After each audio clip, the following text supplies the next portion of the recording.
থাকে প্রতিটা খাদ্যের জন্য তারা রিসিটের মাধ্যমে কালেকশন করে উনি যেন এই নির্দেশনা দান করেন। কারণ হলো রিসিট হলে ভালো হয়।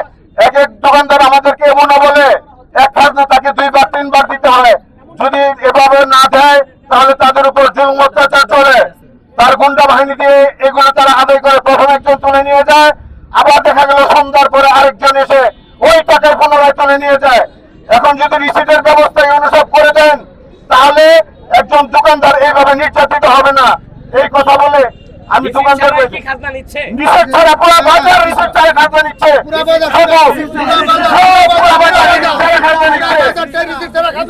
কত টাকা নিচ্ছে সর্বোচ্চ খাজনা? সর্বোচ্চ 500, 700, 800, যেটা হলো চটির খাজনা। চটি 100, 150, 200 টাকা খাজনা সর্বোচ্চ হওয়ার কথা। 50 টাকা খাজনা 100, 200, 300, 400, 800, 1000, 1200, 1500 টাকা। এবারে যদি চলতে থাকে তাহলে মানুষ নির্যাতিত হবে কতদিন? আর নির্যাতন হওয়ার পরে তারা তো আর বাজারে আসবে না, আর বাজারের লোকজন বেচাকিনি করতে পারবে না, ব্যবসায়ী থাকবে না। এভাবে সমাজটা ধ্বংস হবে, দেশ ধ্বংস হবে।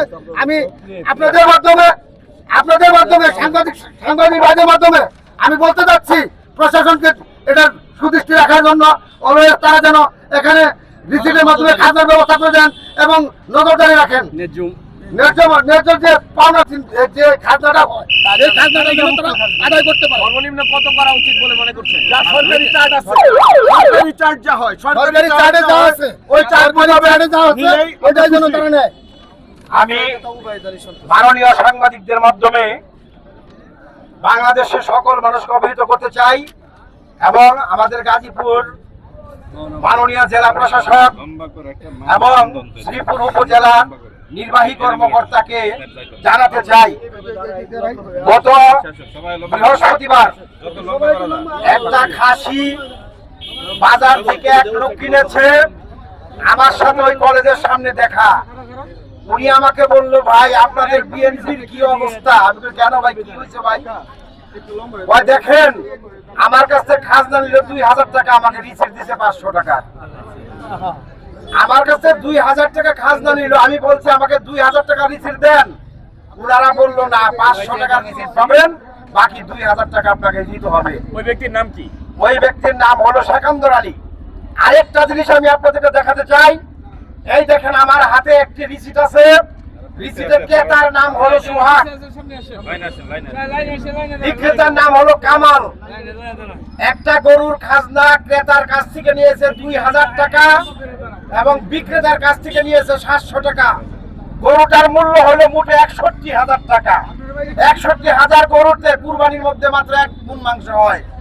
1 মণ মাংসের গরু যদি আমাকে 2700 টাকা খাজনা দিতে হয়, তাহলে মানুষ কিভাবে এই কুরবানি করবে, কিভাবে মানুষ এই বাজারে আসবে? আরেকটি প্রমাণ দেখেন, আরেকটি প্রমাণ দেখাচ্ছি। দেখেন, আরিফউদ্দিন মুক্তার, মির্জাপুর, আবুল হোসেন, ওনার গরুটা বিক্রি হয়েছে 1,95,000 টাকা।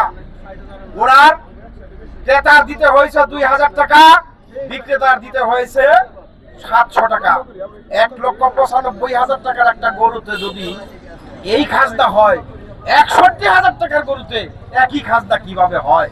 এই কথাটা আমি মাননীয় ডিসি সাহেব এবং আমাদের থানা নির্বাহী কর্মকর্তাকে জানাতে চাই। আপনারা অনতিবিলম্বে, আমাদের কাছে প্রমাণ আছে, আরো প্রমাণ যদি আপনারা চান আমরা প্রমাণ সাপেক্ষে হাজির হতে পারবো। প্রমাণ দেখে এর একটা সুস্থ বিচার করবেন। আপনাদের কাছে এই আশাবাদ ব্যক্ত করে যাতে